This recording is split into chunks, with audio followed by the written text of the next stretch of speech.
Well,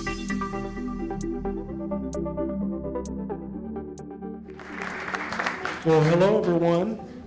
Thank you all for coming. I'm going to introduce the panel that we have here, but before I do so, just want to do a little bit of ground rules, so to speak. So, put this down. Again, thanks everyone for coming, but this is something that we should all know and appreciate. We're all here to learn and to listen and to respect each other's opinions and also each other's impressions. So we may hear some comments, some of which that have already been made, that may irk some of us, but that is what we want. We want to hear what that feedback is so that we can learn and appreciate, okay? And also, as a group collectively, let's try to do this together. Speak without offending and listen without being defensive. Let's try to do that as a group collectively. I have deliberately made efforts to come up with questions that are zingers, and I'm hoping, I'm hoping that they pause, think, assess, and then respond. Because if it's typically just a rolling of the mouth, it may not be the authentic feeling of what they truly believe. And we here need to do that, is to hear what you all believe. But also, we do not want this to be a dust collector. We need engagement, we need feedback. We are not subject matter experts on diversity and inclusion. This is an effort from all of us to learn from one another, okay? So some of you may have data, metrics, information that we would like to learn about, that diversity and inclusion level D&I want to hear about. So we need engagement and feedback. At no point should we just have the group listening and speaking and me speaking. We need feedback. Let's raise a hand and I'll do my best to get to you, okay? So at no point try to reserve or hold or table unless it's truly necessary, but we need interaction, we need feedback, okay? So at this time, I'm gonna go ahead and do brief introductions. And forgive me for reading, but I wanna make sure I get everything correct. So starting off, Alex Shanks, currently Associate Director of Prevention at Aquitas Health. He's a graduate of Ohio Northern University, advocate of diversity awareness and LGBTQ education and advocacy, program manager at Mosaic, helps lead a safe space for a drop-in center, is a spoken word artist, board member of 3 reputable organizations. Thank you and welcome.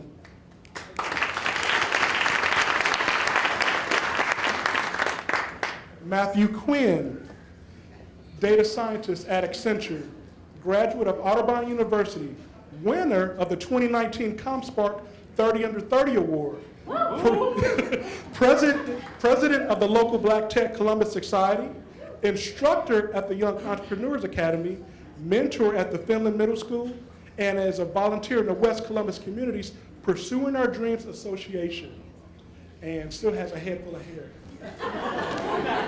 Welcome. Amanda Egnott. She is a graduate of Ohio State University, worked at Nationwide for 14 years, wanted to have a family, which is a great thing. She then decided to leave to take care of her daughter and get a little traveling done. She went back to work with Being Dental and recently left because of work-life balance complications and challenges. It happens, you know, and wanted to focus on balance in her life and prioritizing the things that matter. Currently, she's focusing on her music, tech, and family. Welcome. Harley Blakeman. I have a tremendous amount of respect for this person.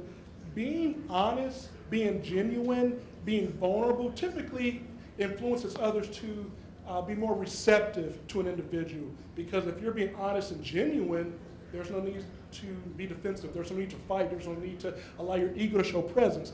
This individual has been extremely transparent. So again, I greatly appreciate you being here and allowing me to share your story.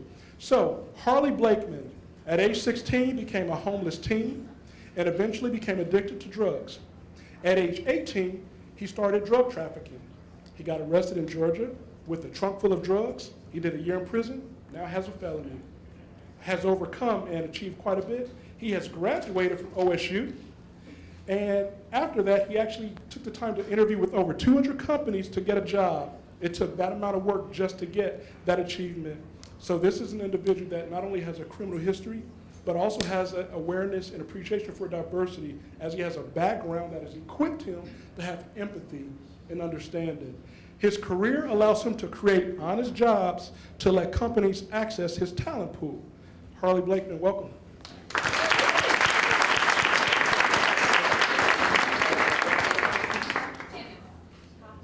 Talk into the mic. Sorry about that, everyone. So Stephanie Sracek came to the U.S. at age 9, graduate of Capital University, currently a people practice leader at Nationwide Insurance Company, has been with Nationwide for 13 years, is a school mentor with Big Brothers Big Sisters of America, and has a strong focus on continuous learning. Welcome.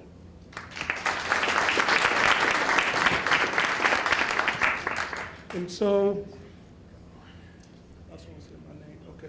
So I'm going to interact with them and also with the audience. I want you all to be aware that I'm aware that you're here. So when I ask questions, I'm expecting feedback, and no one needs to be the last to respond. I want the first person to be willing to share, okay?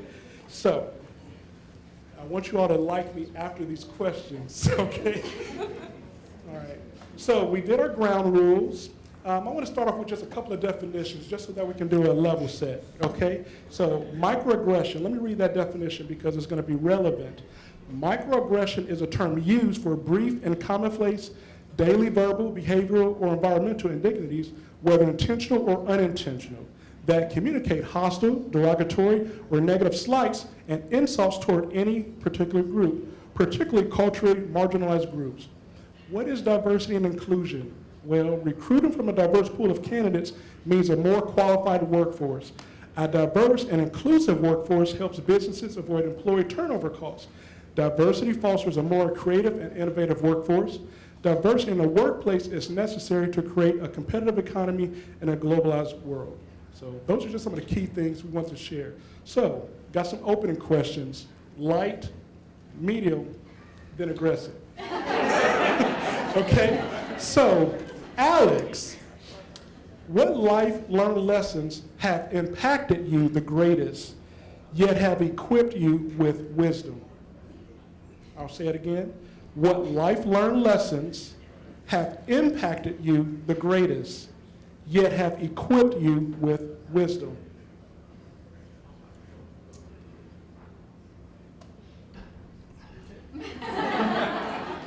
One thing that my mother told me when I was a kid was to take the good and leave the bad in every situation.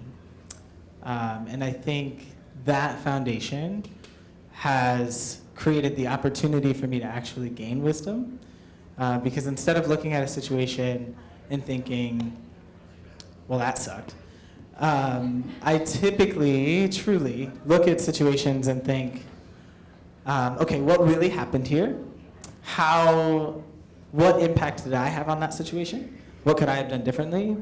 And then assess any additional value that I may be able to take from that scenario.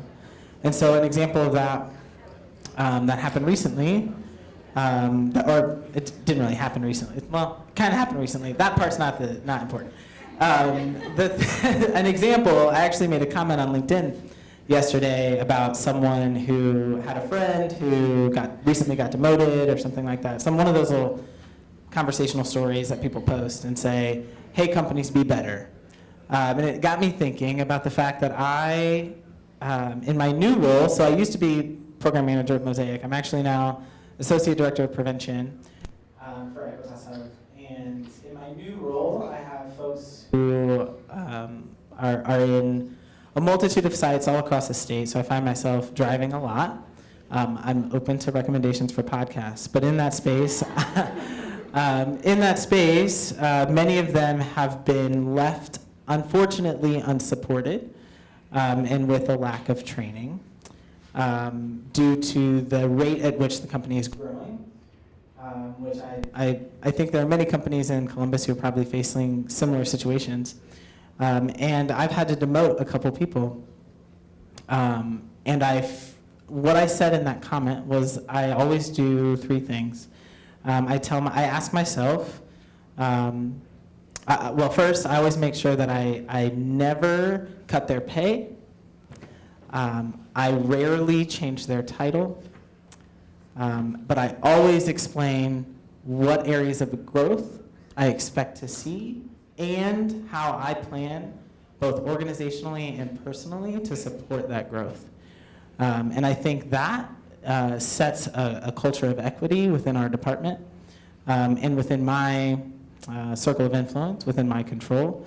And it's the wisdom of my mother to tell me to find good everywhere. That makes me look at someone and think, man, you're just in the wrong job, but let's find all the things that you do bring to this organization and to this company and to this agency and figure out how we capitalize on those, because there's something about you, if nothing more than your passion for the work that we do, that we can utilize and that we should be valuing. Thank you. Appreciate that. Harley, I would like to ask you the same question. What life learned lesson or lessons have impacted you the greatest, yet have equipped you with wisdom?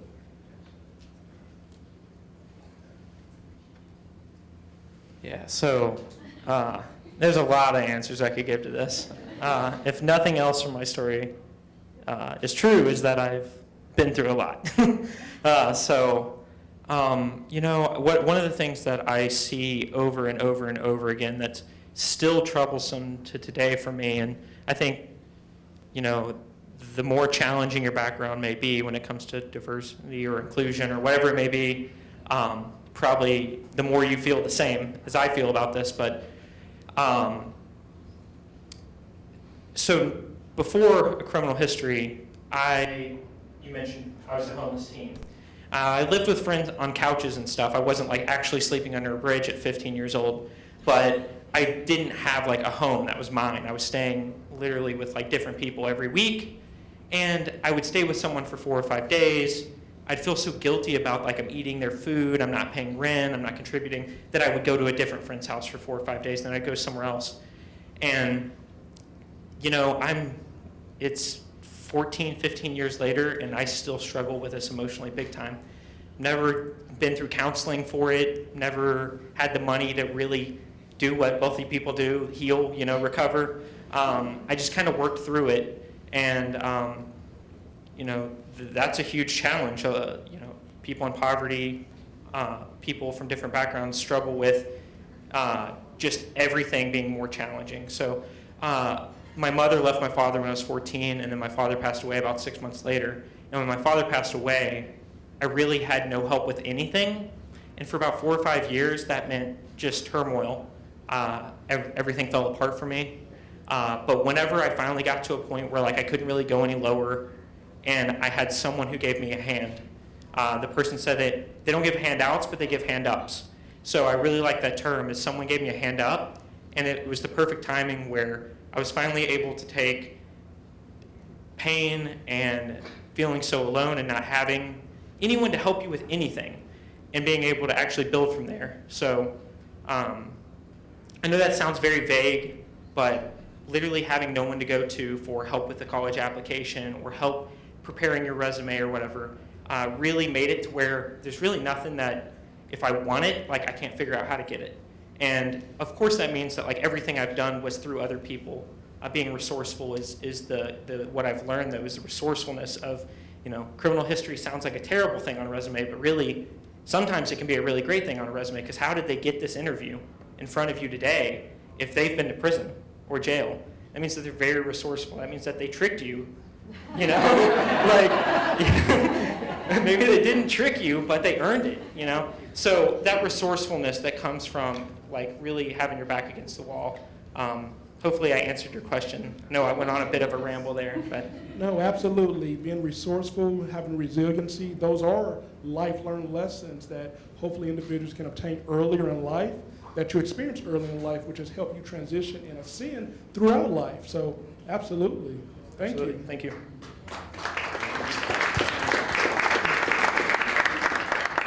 So Stephanie, what life occurrences have truly shaped your emotional intelligence, and how has that helped you learn how to manage someone with a low emotional intelligence in the workplace and life?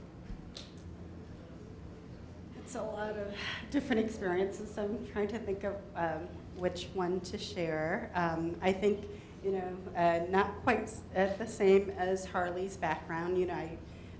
grew up, I was born in Laos and came to the States as a refugee when I was 9. And that's when I learned, that's when I learned English. And so, for me, being aware of different opportunities and different cultures, growing up, we didn't have much. And, I could go on, but I will spare you. But, being in the work environment, being a female, being an Asian minority, I would say, it's not always been easy, but because of my background, it's helped me to understand people a little bit more and to try to relate to them at whatever levels they're at. If someone comes, from right now I work with a very diverse group. I guess, nationwide we have folks from all walks of life. And so I think, my background has really prepared me to be, sympathetic to, different cultures and different, celebrations and, different personalities, different, I've always worked, right now, like being a contractor PPL, I'm the only female on the team, so then it's always, having to bring a different perspective because they may talk about sports all day or different shows or things like that. So different interests and just trying to, insert myself where I can. And then just trying to understand where they're coming from to, still have that, level of interaction and understanding. Does that answer your question? Absolutely, thank you. So question for the audience, is there anyone that can help me with, is diversity mostly just an American issue? Is there anyone that has feedback to that question? Is it?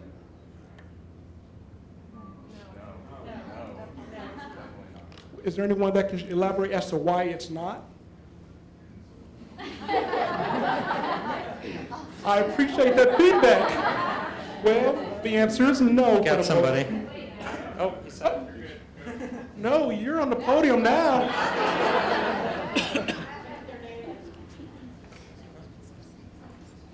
The world is diverse. You don't change that. I mean, just look around this room. The world is diverse. What's lacking is not diversity. What's lacking is inclusion. What's lacking is the ability to look at somebody across the table who doesn't look like you and go, I can learn from you. You're another human being on this planet. And that problem is worldwide. We tend to grow up with people who look like us, who act like us. We are indoctrinated in that, and that is normal. And to be brave enough to be able to say, somebody across the table who doesn't share that upbringing, who doesn't share that experience, can share with me and help me learn and help me be a better human, and I might be able to share with them and help them learn and help them be a better human. It takes vulnerability. And vulnerability is not something we're really very good at. So it's a worldwide problem. It only goes away when we decide to change ourselves and realize that we are all on this planet. We are all here for a purpose, and if we can help each other realize it, then we will have more inclusion and we will celebrate the diversity that is already inherent on the earth. Wow. Do we have any teachers or substitute teachers in the room?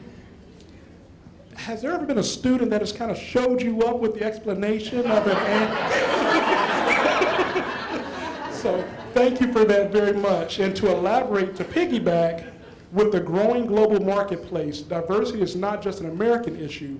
Organizations all around the world now conduct business with customers and hire employees with different backgrounds, languages, and customs. Got another question for the audience. What hour on Sunday morning is the most segregated hour in American life? 10 a.m.? 9? Church. 11 o'clock. Why? Church. They're at church? Is that the reason why it's the most segregated hour during the work week? Or they're sleeping in? Okay, well, we're going to come back to that one, but I wanted to gauge as to where we are. I want to hear some responses because there were a few answers that were given earlier. So we're going to come back to that one. Now, another question. Do diversity initiatives include white males? Yes? Well, absolutely. Yes, absolutely. White males are diverse. For example, they have varying levels of education, different religious beliefs, divergent thinking styles, etc. So, of course. Yes, sir. On my way.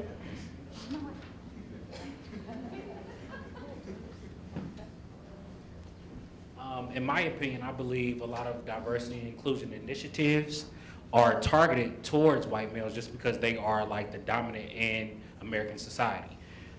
So, you know, a lot of these initiatives stem from trying to educate them and trying to get them more culturally competent to different, you know, cultures. So, just an opinion.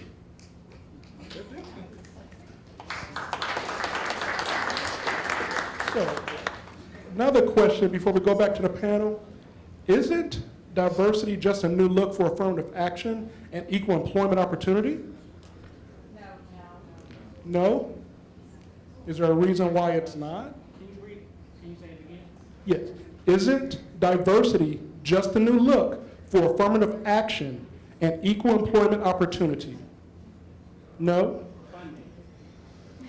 Funding. So, according to specifics of experts, the answer is no. EEO and affirmative action are legally mandated requirements that address the representation and treatment of minorities and women in the workplace. Managing diversity focuses on maximizing opportunities for all employees to contribute in the workplace, thus enhancing business success. Okay, so thank you all for that. We have much more, but again, it's kind of grooming, so easily sliding in before it becomes really uncomfortable and awkward. That's my goal, at least. So, Stephanie,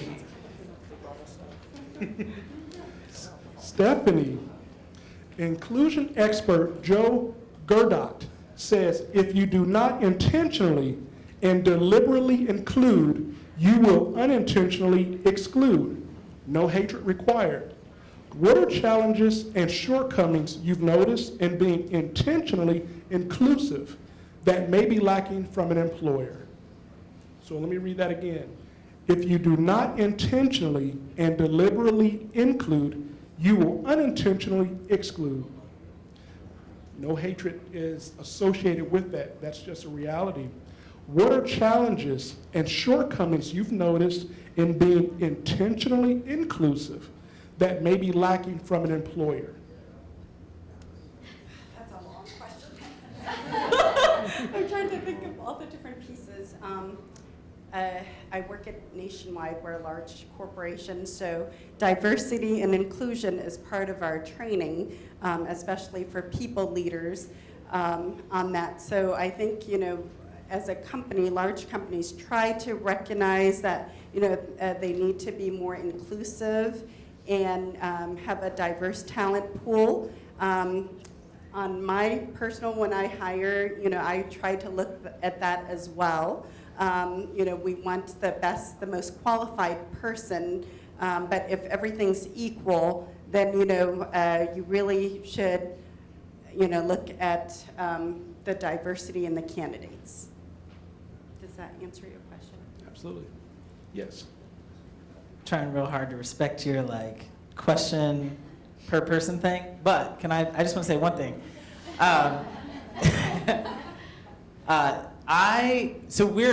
Equitas Health is facing something along these lines, and within prevention, we're pushing back really, really hard on our HR department. Not because they don't want to do it, but because they don't know how. Diversity is not difficult.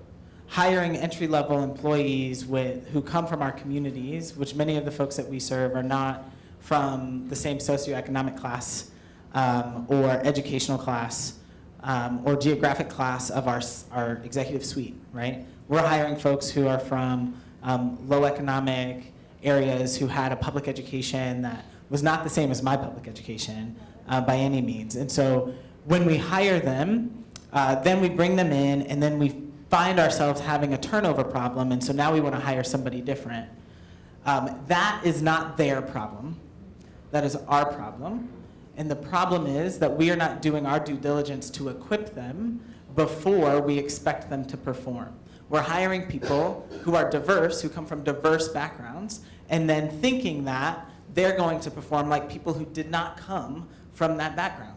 And so I think one of the challenges that we need to name in this room to sort of let's raise the bar for the people who are here who are ready to talk about diversity and start talking about what it means to be equitable, because equity takes more intention than diversity, and we have to actually create equity initiatives that will help us equip people to even know how to apply for the job that we want them to be able to perform. Exclamation point, exclamation point. So, to the audience, by a show of hands, how many people feel their employer has less than 5% diversity reflected within the workplace? By show of hands, how many feel their employer has more than 50% diversity reflected within their workplace? Okay. By show of hands, how many people in the audience feel there's too much diversity in the workplace?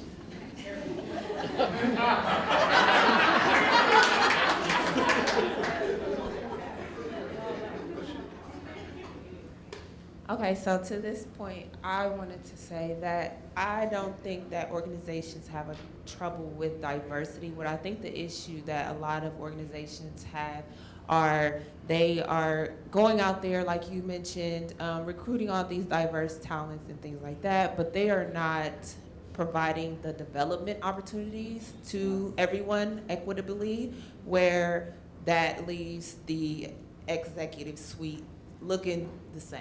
Put it that way. So I think that is really the issue more so than having a diverse talent pool. Thank you. So, Alex, bias is the Achilles heel of inclusive leaders, but we know that bias is easier to detect in others than in ourselves. Describe a situation where you learned that your bias, that you had bias, or a blind spot. How did you respond initially? What do you do to mitigate the bias and the impact of your behavior? So let me ask that again. Describe. So we know that bias is the Achilles heel of inclusive leaders. But we know that bias is easier to detect in others than in ourselves. Describe a situation where you learned that you had a bias or a blind spot. How did you respond initially? And what do you do to mitigate the bias and the impact of your behaviors?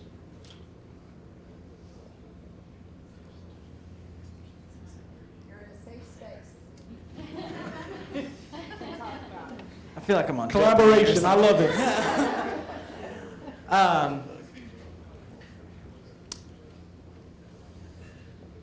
A time where I felt like I had bias was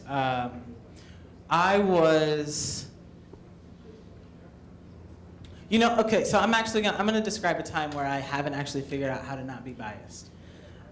So I identify as a trans man. And so what that means for me is that I was raised as a woman for 23 years and have since transitioned to live my life every day as the man that I've always known myself to be. I could tell you so many stories about when I was 5 years old. That's for another time. But because of that experience, I was socialized as a woman for 23 years. Not just a woman, but a black woman. And my great aunts are all apostolic evangelists. I don't know if you picked that up in my little spiel, but that's a thing. And so what I find as someone who was raised as a woman is that when I'm walking down the street, when I'm out in public alone, I still see the world like women do. And so I have moments where I don't remember that who's walking towards me sees me as a man. So I still get nervous when I'm running at night alone. I still hesitate if I'm walking towards someone with a hoodie on.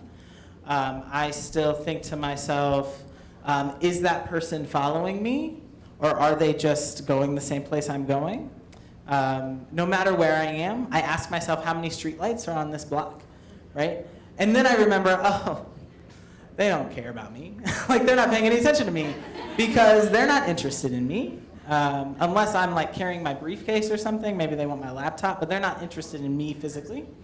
And I forget that, right? So that's a form of bias that is so deeply ingrained in my being that it's hard for me to remember that I am actually being perceived differently than how I actually am, and causes me to think about the person that I'm engaging with, even non-verbally, someone who I will never actually speak with, differently. How do I mitigate that, especially when I find anything similar to that, even trying to pretend to exist in the workplace? I mitigate that by really just reminding myself of the fact that if the things that I am biased against, so say I have a bachelor's degree and I want everyone who works for me to have a bachelor's degree, the people who start out for me on my team start at $34,515. That's with benefits, but $34,515. That's bullshit, is what that is. And so for you to have a bachelor's degree and make $34,000 today is unacceptable. Like, can you even afford a car to get to work? And so because of that, I have to remind myself oftentimes, everybody doesn't need a bachelor's degree. Everybody doesn't have to have a driver's license. What are the actual duties of your job, the skills and resources that you truly do need to be successful, and leave it at that. And sometimes that can get in the way. Thank you. I'd love to hear everyone answer that question. If we have time, I would love to hear everyone on the panel answer their question about biases and how you deal with it. Sounds good. So let's go with Matthew. So I'll read the question to you. Bias is the Achilles heel of inclusive leaders, but we know that bias is easier to detect in others than in ourselves. Describe a situation where you learned that you had a bias or blind spot. How did you respond initially? What do you do to mitigate the bias and the impact of your behaviors? Thank you, Samuel. Thank you. So I've noticed that as I become, or as people view me to become more popular in a sense of like, oh, let's meet here, let's meet there, let's do this, let's do that. I retract when I come across white men in suits, specifically, like very specific, and like in leadership positions as well. And I think like to go towards that bias, and I'll speak more on that in a moment, but that kind of handicaps me in a lot of ways. But the why and the understanding of that is like, I view like people in positions above me as like bro, they could really buy my like entire family's debt with like a year's salary. And so a lot of times it's very intimidating navigating those different settings, because it's like I get caught up in stereotype threat. So I think that you already have biases against me when I'm in the room with you, and so that has me on the defense off the jump. And so it can be very challenging, and like white men in suits, because and a part of the suits thing, I know that's kind of funny, but it's like a lot of people got nice suits, and growing up it was like, let's hit up Charity Newsies, you know what I'm saying? Like I grew up with 8 other siblings, so we didn't have much. Grew up in a 3-bedroom house with 11 people, and so it was like, when you saw a suit, that automatically equated to money. And when you saw money, it was like, this person's in a position that's so out of reach, and they're not going to receive me off of default, just because a lot of different experiences, a lot of different perceptions that you see on news, a lot of different things that contribute to that. How I mitigate that, it's a work in progress. It's a WIP, a whip. But I'm trying to own my skill sets and to own my accomplishments. And what I mean is like, if you're asking to meet with me, it's because I have something of value, so we're on the same playing field. And that can be a lot more challenging in a lot of different settings. But it's like, that's something that I gotta constantly remind myself, like, yo, like they wanna meet with you, you have something of value that they cannot receive or obtain without you. So you are essentially on the same playing field as them. It doesn't matter if you show up in a hoodie. It doesn't matter if you show up, and that's what I'm saying, not like, look good in that hoodie. Because, and it's always reminding myself, like, they want to have a conversation with you, not your attire, not your socioeconomic status, not your, race, not any of those things. Like, it's you. And so just constantly reminding myself of that is how I mitigate. But again, it's a work in progress. Thank you. That was good. Same question, Harley.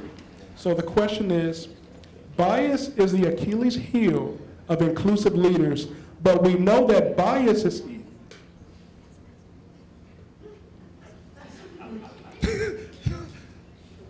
Okay, bias is the Achilles heel of inclusive leaders, but we know that bias is easier to detect in others than in ourselves. Describe a situation where you learned that you had a bias or blind spot. How did you respond initially? What do you do to mitigate the bias and the impact of your behavior? Sure, yeah, so it took me this entire time to think of an answer to that since the first time you asked earlier, so I'm glad I had some time.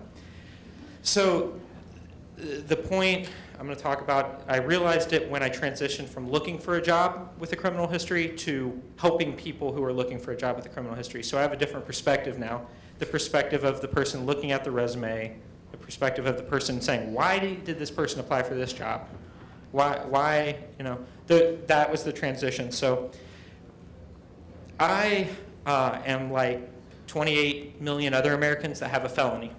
So quick couple stats here. I think it's 83% of people who come home from prison go back. Okay, so 75% go back to prison within 5 years. 83% who are under the age of 25 go back within 2 years. So 83% of the people that come home from prison go back within 2 years.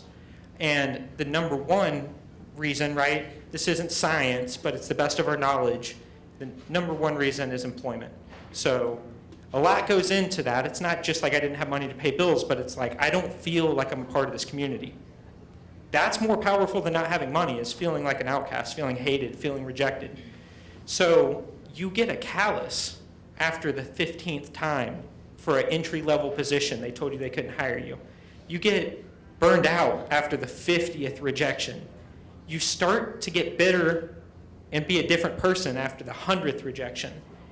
And somewhere along the line, you start to just assume that you are judging me ahead of time, and that you already look down on me, and that I don't have the education you want. I don't have the suit that you expected me to wear. On top of all the things that you can check off, I'm also going to fail your background check.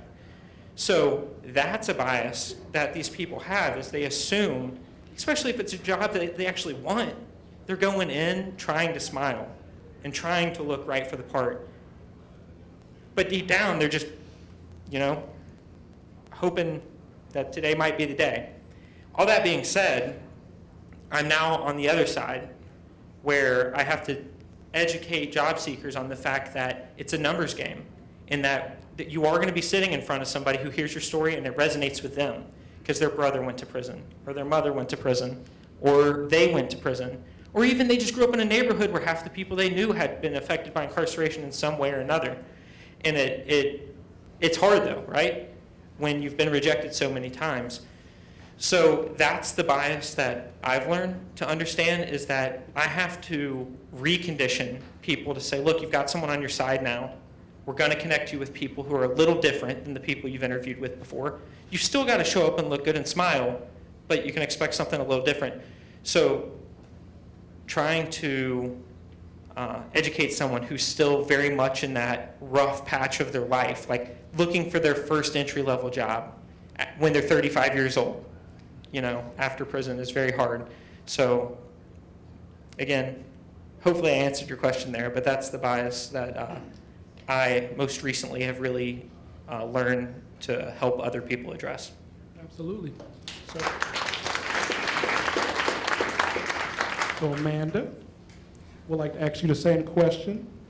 Bias is the Achilles heel of inclusive leaders, but we know that bias is easier to detect in others than in ourselves. Describe a situation where you learned that you had a bias or blind spot. How did you respond initially? What do you do to mitigate the bias and the impact of your behaviors? Yeah, so I think as I was thinking about this is something that I kind of had this realization as I progressed further in my career into more leadership type of positions is that, so like my entire life I tended to gravitate toward, you know, whether it was sports or jobs or whatever, it was very male dominated. And I always felt this need that was like, okay, I'm a woman, I'm like the only woman in this room, the only girl in this room or the sport.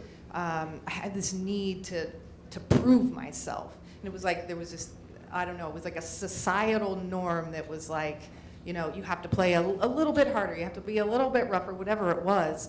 You know, and as I moved into technology, I found myself in the same, you know, the same, I was like, oh, I'm like the only woman in this room, I really, really have to prove myself.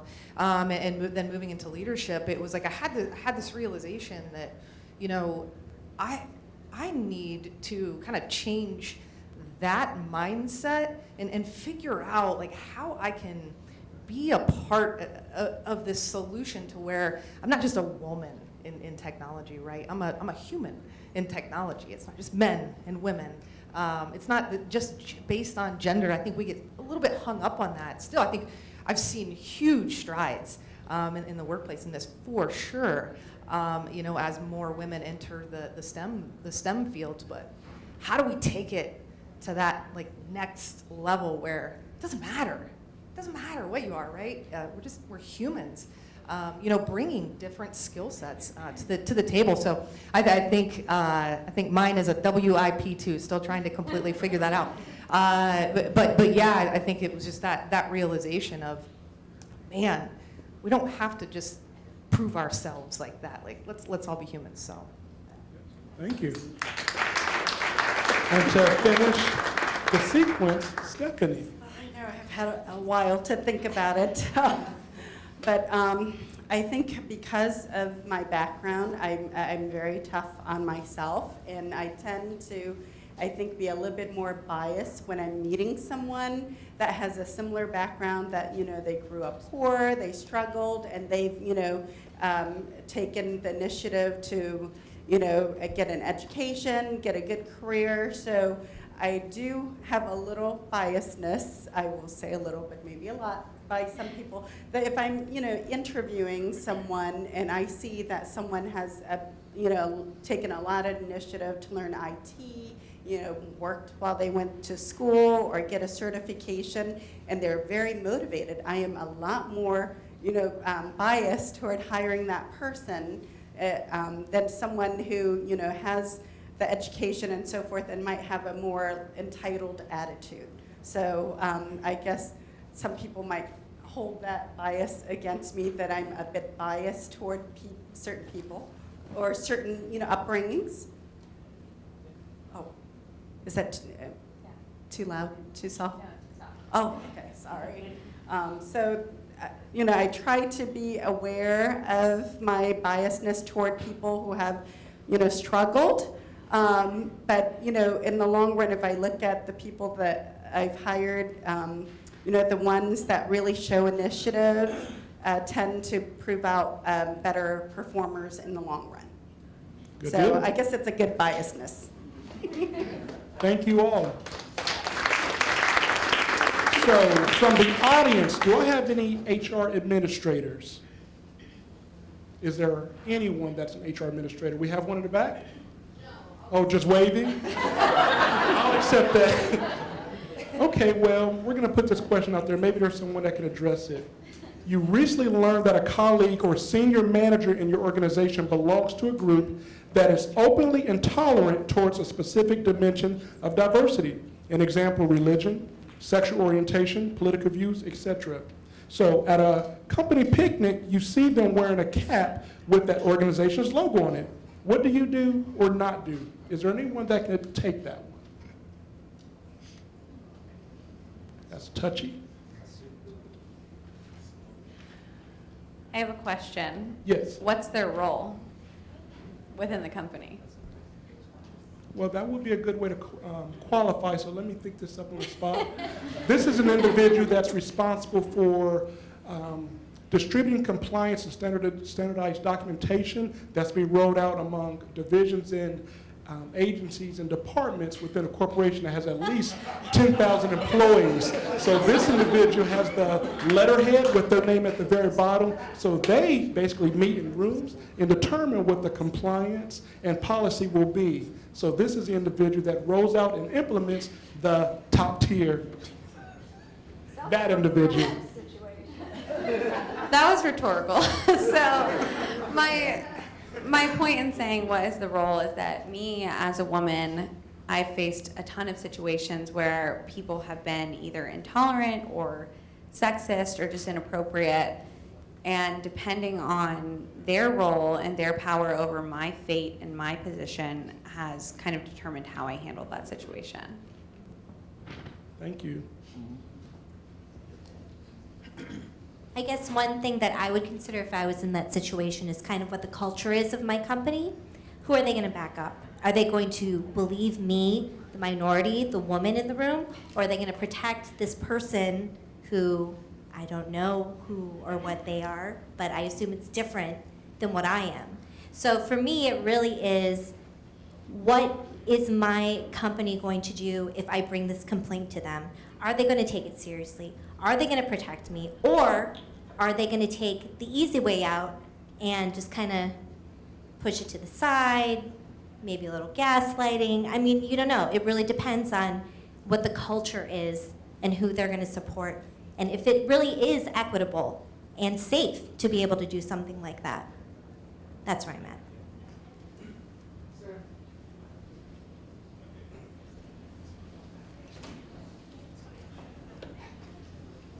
I was going to say that I'm not too sure that I would do much of anything.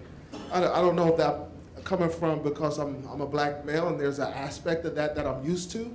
But I know that, you know, I got a lot of family from the South that have said that living in the North is worse than the South because you deal with institutionalized racism versus overt racism, where you can see, you know what side of the tracks to be on. So someone that may contradict a you know, individual's whatever, I feel, and would be willing to wear a hat to say this is how I feel. In a certain way, I don't know if I'd be too offended with that. I think it would. I would be kind of okay with that because I think that person is saying, now if they are in a hiring position and there's some type of data that shows that they are hiring a particular group of individuals and just excluding another group, then I think there's some challenges there that may need to be addressed. But you know, I think that the diversity, the inclusion, many of those things we're trying to work on. But I think that when it comes to black and brown people, just real quick, I'll say this, that I don't think that we necessarily lack opportunities in some facets, but I believe that we lack opportunities to fail. You know, I was a walk-on at Ohio State, and I was able to earn a scholarship, but as a walk-on, I had a very, very tight rope that if I got into the game, I better know exactly what I'm doing. And when I got in the game and there were times that I made mistakes, I came right out, right? Where a scholarship player could make that mistake over and over and over again, but because of the investment that they had in him, he would stay out on the field much longer than I. So through life, I've learned that many times black and brown people miss opportunities to fail where our white counterparts can fail over and over and over again, and they get chances that we don't get. So I think in this whole ideology of diversity and inclusion and equity, Alex, that you mentioned, that we have to make sure that we give space for black and brown through this diversity to fail. Excellent. I appreciate that feedback, and that's why forums like this are extremely important. Level Diversity and Inclusion Solutions works to allow conversations that are awkward and uncomfortable and make you maybe hesitate to share because you're concerned about what the response might be of your individual that's receiving your message. So thank you. So before I ask my next question, I need to request permission of something. May I and my panelists respond to your questions going forward as mature adults? Okay, so it is confirmed. We have received permission to proceed. So, I would like to ask someone, let's see, I want to qualify this individual. If you golf and you're male, raise your hand, please. Golf. Okay, if you are an individual that have direct reports, keep your hand up, please. Okay, we have 4. And of you 4, if any of you have ever had to terminate anyone against your own choice, keep your hand up, please. We have a hand. Thank you.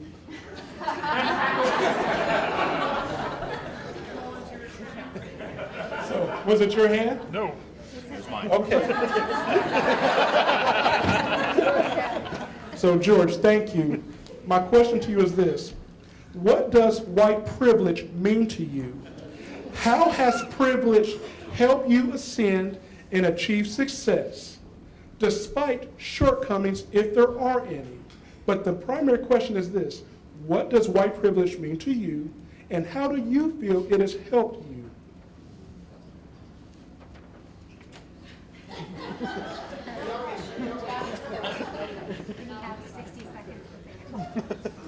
Wow, okay.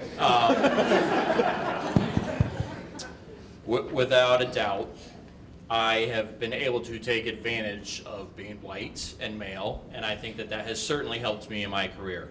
I have been fortunate enough to accelerate very quickly within the organizations I've been in, and I definitely think that my relationships with senior leadership has enabled that. And I think that some of those relationships are built on some of the things that we've talked about biases, commonality between me and the people that I've reported to, and that I've been able to take advantage of that through those relationships and through those biases.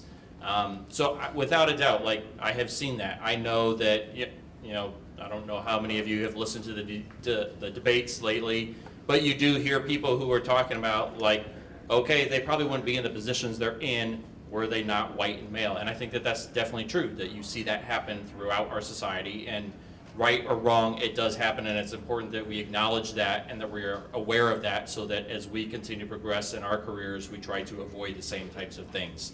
White privilege does mean, in my opinion, that we need to be educating, really focusing on education and enabling those who don't have the same privileges that maybe some of the other people who are more fortunate do, based on whatever it is, whether it's their religion, their sex, their race, etc. So I do think that that's something that it's inherent upon us in order to look at the opportunities that we can find in order to really lift those people up and help them have the same types of opportunities that we've had. That's excellent.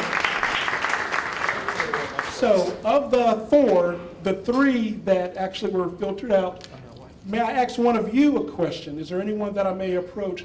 Okay.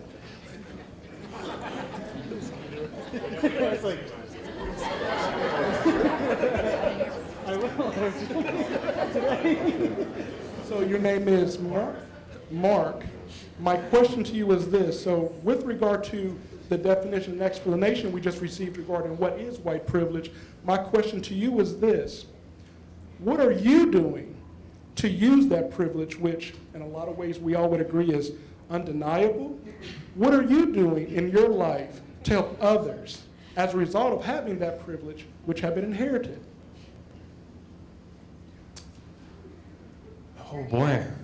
Well, I start by being a community, engagement person with companies like Level D&I. Right? Thank you. But right now, I'm actually in a company that does employ second chance, felons. It's a woman-owned enterprise. Previously, I've just been really honest with myself and my biases, and just kind of really coming to terms with what that means for me as an employer and as a manager and as someone that hires people. I always think of white privilege as kind of like a fish swimming in a tank, and the privilege is the water. You just kind of don't know it's around you. You just kind of always live with it. You kind of just know it. And when someone calls it out one day and it's like, hey, that's what that is, you're like, oh shit, Like, when you put it that way, I don't know life without it. So I just try to challenge myself. I always try to think of, outside of the box, different situations, different ways, and different interpretations, and engage in things like this and put myself out there, just to get different perspectives. So.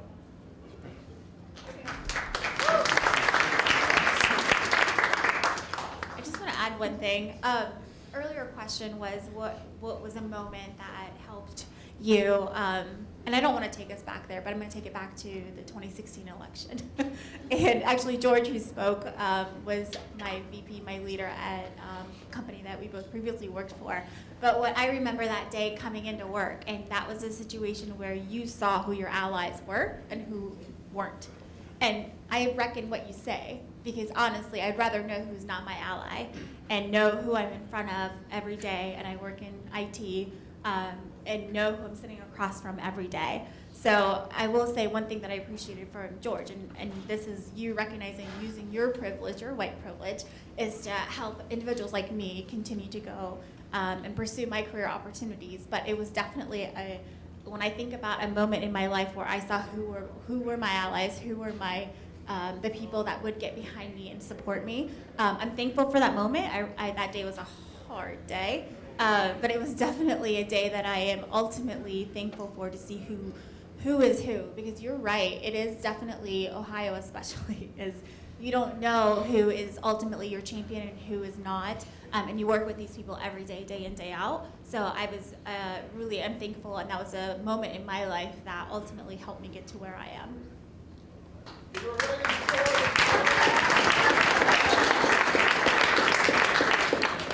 Thank you.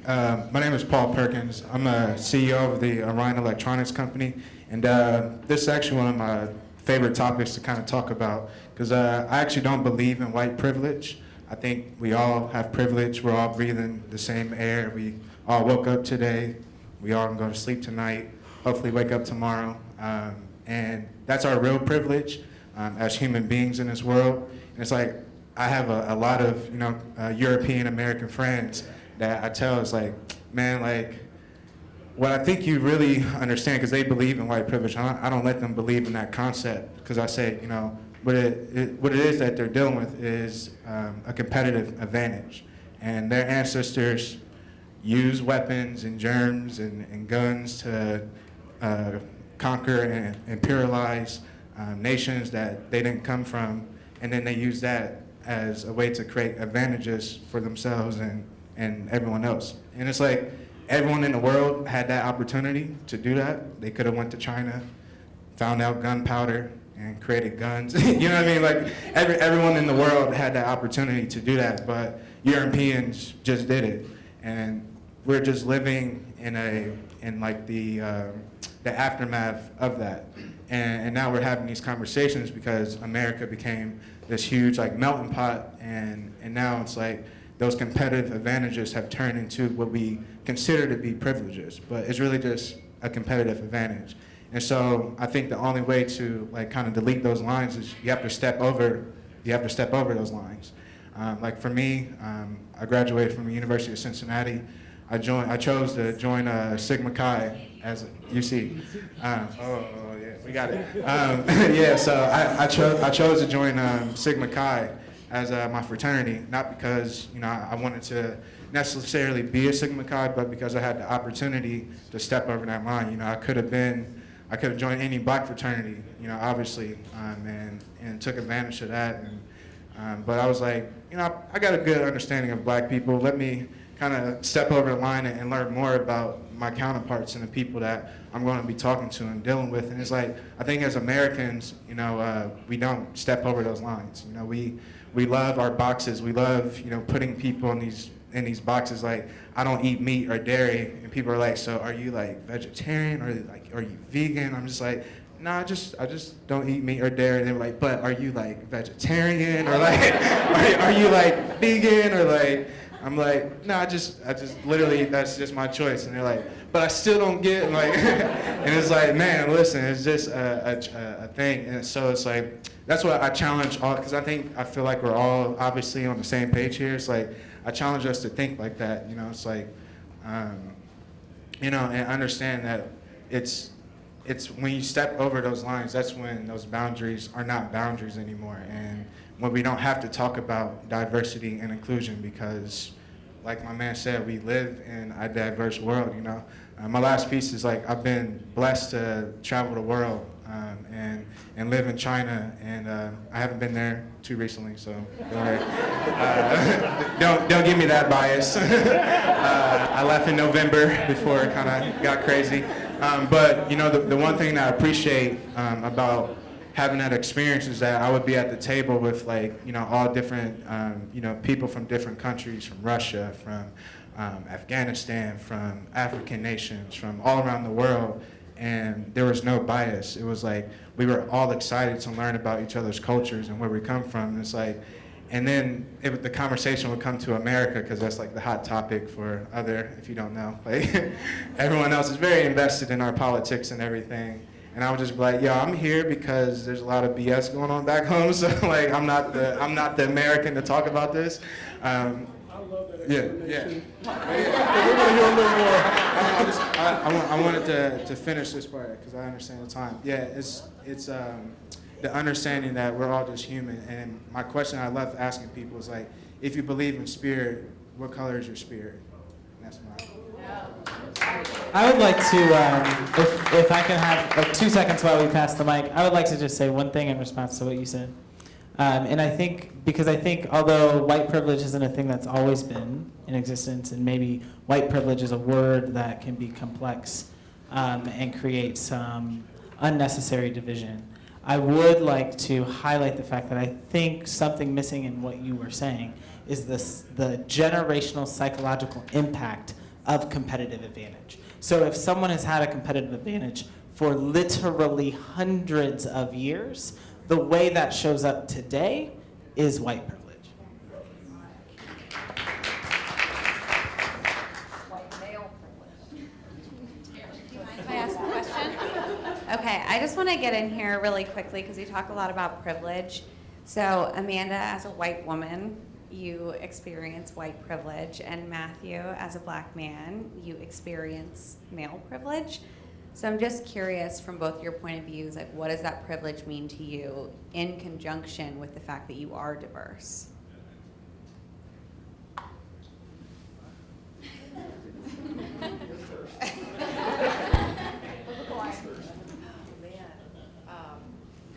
Nobody said today was going to be. Yeah, right? I was ready to be put on the spot. So, yeah, I think it's really, for me, part of it is just the awareness of it, and knowing that I really do have that privilege. And even though, so I came from a very rural area of Ohio, predominantly white, and when I will have these conversations, or at least attempt to have these conversations when I go back home and, you know, with my family, it's something that I actually struggle to explain.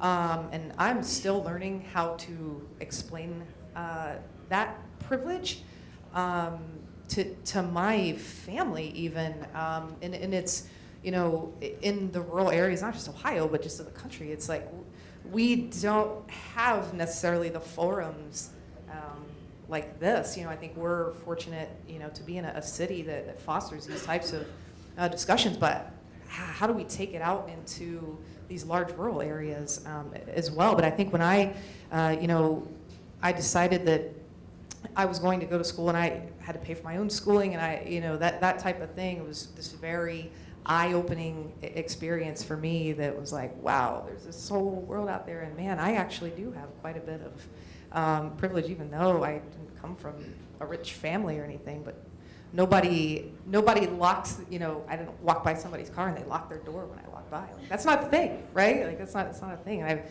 you know, I've come to that realization over time. So, yeah. Your turn.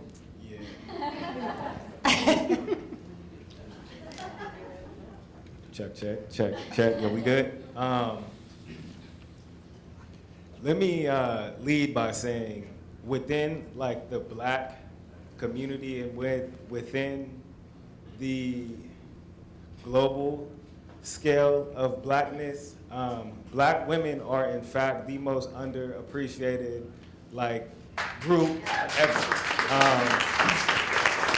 So I recognize my male privilege in that regard, and even stepping outside of that, while I do agree like Black women are the most underappreciated population on the planet, I think that Black men, we are perceived to be as the most intimidating, or one of the most intimidating. So while I recognize my privilege within the Black community, when I walk outside of that, they still look at me as Black and male.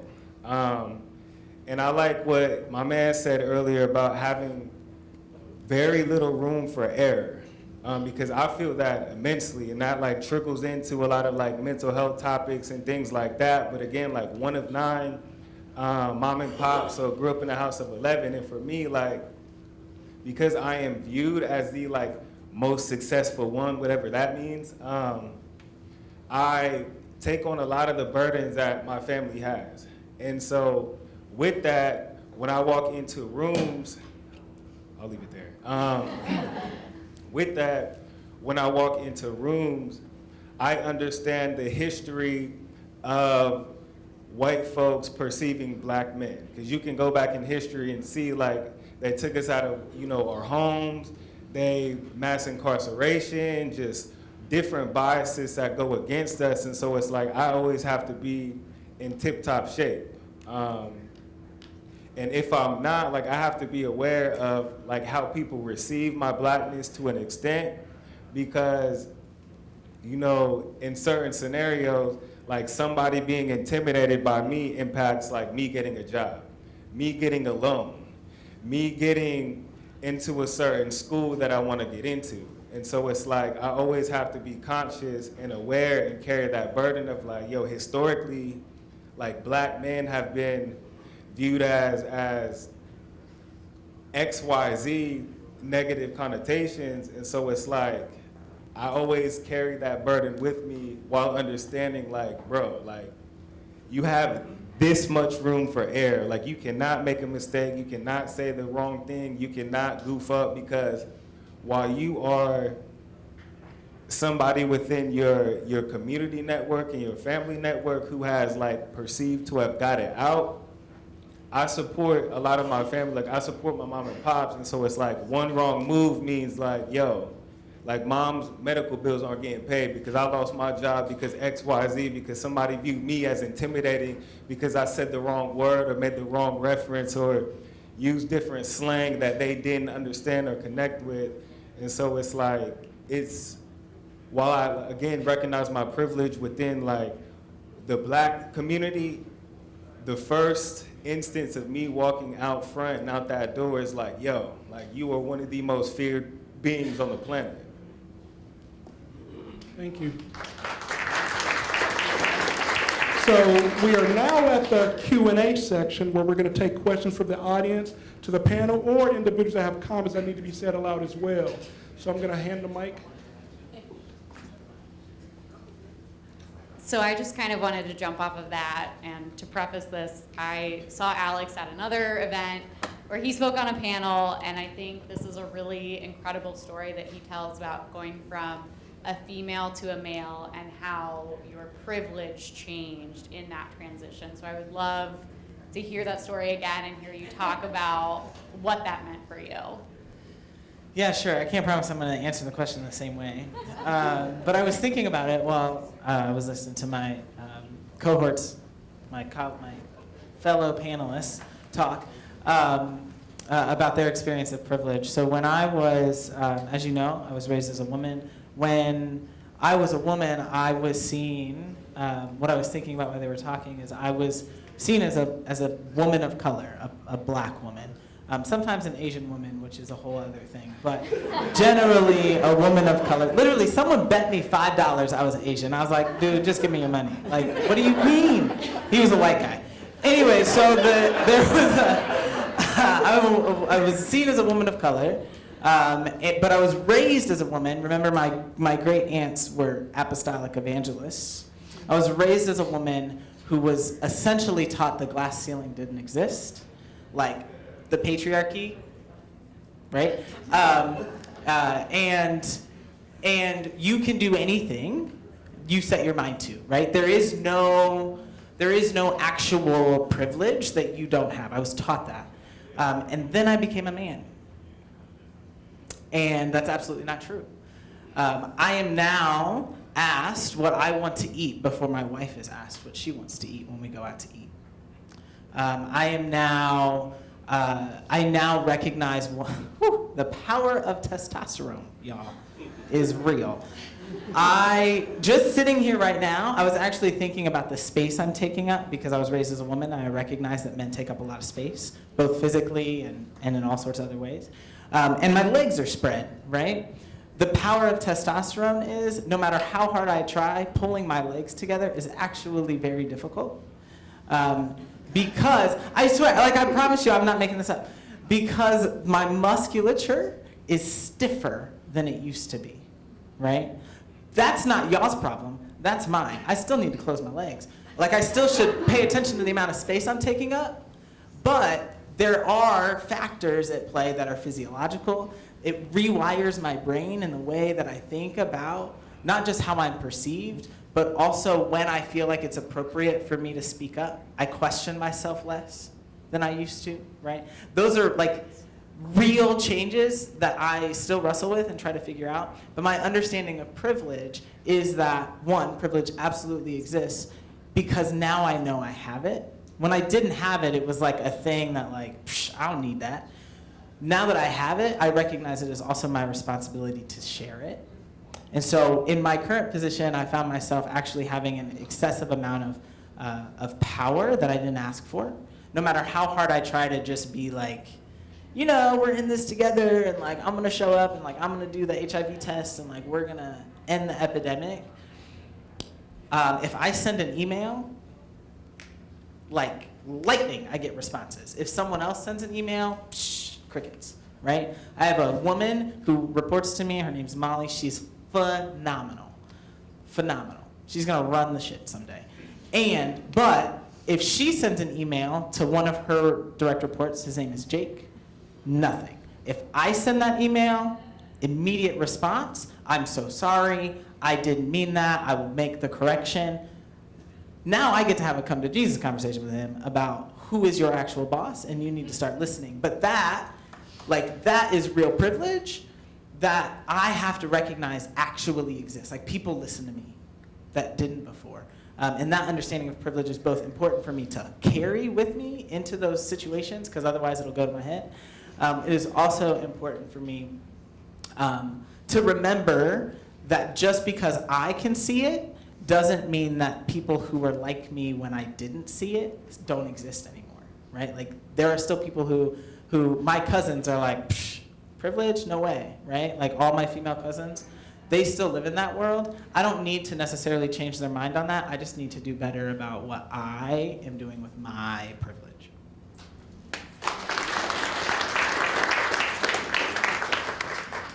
Hi. Oh, is it on? Hi. Okay.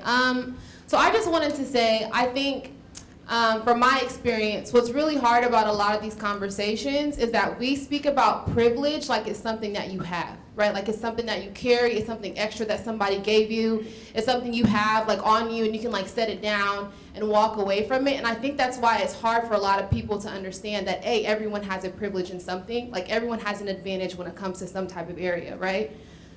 The reality is privilege is a lack of something. Like, as a white male, no one's ever going to do something to you because of your skin color. No one's ever going to discriminate against you or turn away from you because you're a male, right? It's the lack of that obstacle that someone's not going to put in front of you because of a trait that you don't have.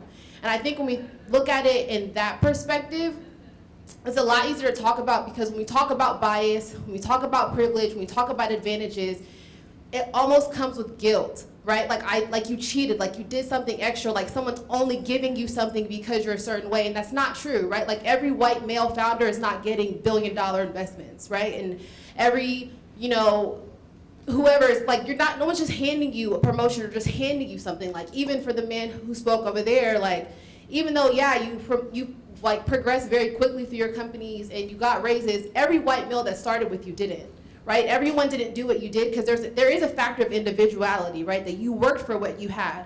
The difference is certain obstacles weren't placed in front of you because of a characteristic that you have. And I think when we think about it in that way, no one's asking you because you were born without a certain disadvantage or because you were born with a privilege, right? That they're asking you to be like the woman Avenger or like the person of color Avenger. Like no one's asking you to be a superhero. We're only asking because for so long, all of the media and all of the conversation has been dominated by people who didn't realize there were other perspectives.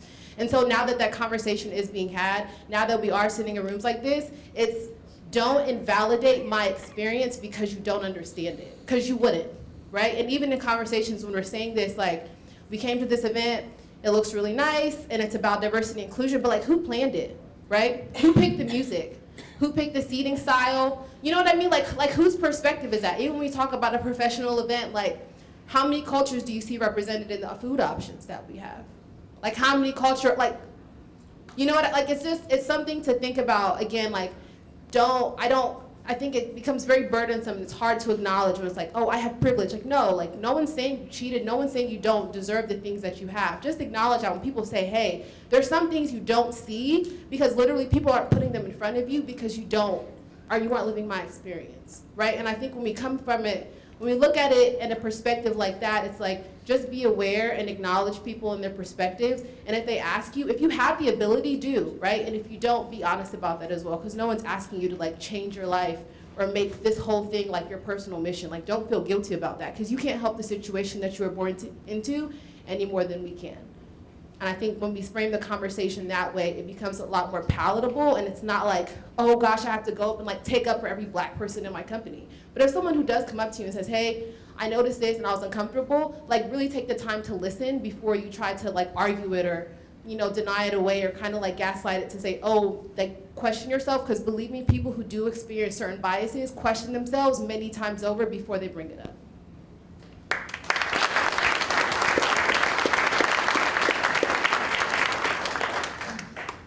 I was going to say just if I say the venom of white privilege, I think would be the lack of sometimes responsibility and accountability.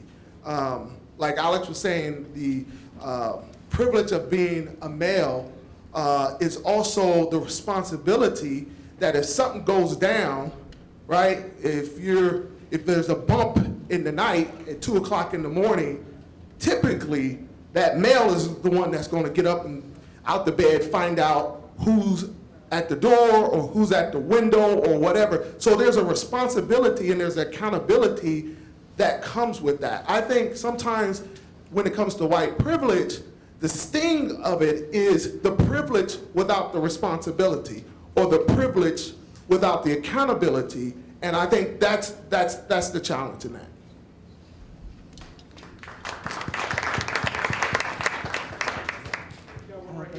Is it working? Okay. Okay. So I have an actual question this time. I come from a corporate background, and obviously I'm a black woman, and I had black male friends. So I had a question for the black males in the room, whoever wants to answer. Have you ever felt like you were underprivileged as a black man in your roles for those who work in corporate America? Because I had a lot of friends who said that I had the privilege because I was a woman, even though I was the only black person in the room most of the time, but because I was a woman, I was allowed to have a seat at the table versus them being black men. So if anyone could answer that one. Have you ever felt underprivileged as a black man in corporate America? I think from my experiences, No, I haven't felt underprivileged, but I know that I am. Also, I have a unique sense of confidence about myself and how I show up on a daily basis, that I know that I need to do extra work outside of that to make sure that I can actually attain those goals that I set up in my head. At the same time, there's a certain level of self-efficacy that one must practice, especially in our communities, understanding who we are, self-awareness, being brutally honest with who we are in the moment. From a talent perspective, I'm from inner city Chicago. I grew up going to inner city schools, under-resourced, underdeveloped neighborhoods and food deserts. I went to an HBCU, underprivileged, under-resourced, but I have a certain level of talents that come with those adversities also. And it's being honest with myself with what those adversities are and okay with who I am deep down inside of myself, and not worrying or giving a fuck about what's going on outside of this right here. That allows me to show up in a way that is very interesting to people who don't necessarily know who I am, and they want to get to know me. And then I got to be okay with myself and very comfortable with myself to be very vulnerable in times that are hard, to give a little piece of myself and open up, because most times people don't give you opportunities and people don't fuck with you until they know who you are. And I think sometimes we struggle with that, because growing up we were taught to work 2 times as hard to get half the stuff, to really go as hard as we can, and that's not necessarily the answer all the time. When the stats show that 80% of African Americans that don't get into managerial positions are stuck as individual contributors, because we're focused in on the work when really the opportunities are out here. So as a people, I think we bring it to a self level and understanding how to develop ourselves as a people. We got to bring what we got from our gut up to the eye level, so we can then see the opportunities. If we can't see them, we can't take advantage of them. I think, so I wouldn't say, man, so how I feel on a day-to-day is I wouldn't say underprivileged, I would say not as trusted, because when I navigate our community, the Black community, I'm trusted with certain responsibilities, because I've showed again and again that I can deliver on those opportunities. But when I transfer those skills and those experiences into corporate settings, it's always like, you're not ready yet. A couple more years, wait it out. And it always brings up a lot of questions of like, well, I've done successfully X, Y, Z in spaces where the people look like me, but you're not giving me the opportunity in this space where I am needed to show you what I know I can already do. It's like, again, like in the Black community, it's like, oh yeah, Maddie, like we know like you've done X, Y, Z, you can work together, we trust you to accomplish this, but then it's like you go to work and you're like, hey, could I have more response? Oh, you're not ready for that. Wait a couple more years. But then like the friends of the people above it will be like, oh yeah, come on in, and they have no like track record of even showing that they could get X, Y, Z done. So it's not necessarily, so privilege, underprivileged would be an aspect of that, but a lack of trust in a lot of sense would probably stick a lot more with me in that case. Excellent. So we actually, unfortunately, but gratefully have reached our time limit. But this is a good thing. We have run out of time, and there's many more questions because there's been an abundance of feedback and inquiry and knowledge sharing. That's a great thing, but this is the first of other series to come. We thank you all extremely and very much. I'm going to turn it back over, but I want to say thank you all, and we need to continue this dialogue and exchange outside of this forum. So again, this is going to be the first of many, but we have reached our time commitment, and we'll turn it back over to Christine and Chelsea. So we plan to thank the panelists for their vulnerability, but I want to thank the audience too, because everyone got really involved in this.